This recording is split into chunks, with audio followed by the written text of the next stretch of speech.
Sometimes it starts small. Something doesn't quite feel right. But you say, no worries, it'll take care of itself.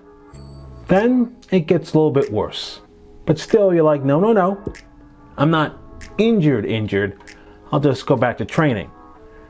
The next thing you know, you're stuck on the couch in searing pain, binging on Bob and Brad videos, wondering if you've blown up your entire training block.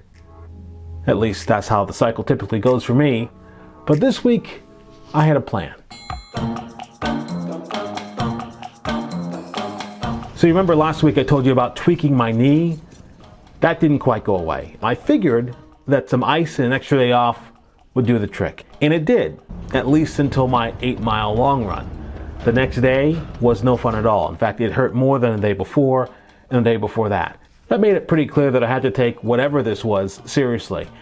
And while taking a week off is always an option, there were a few things I wanted to try before I got to that point.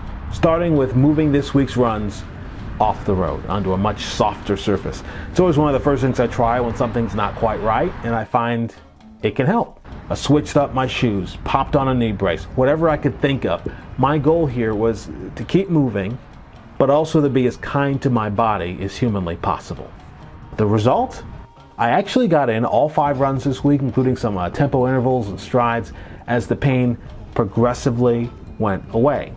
I was back on the road, in fact, for my long run. A day later, here I am, still feeling pretty good.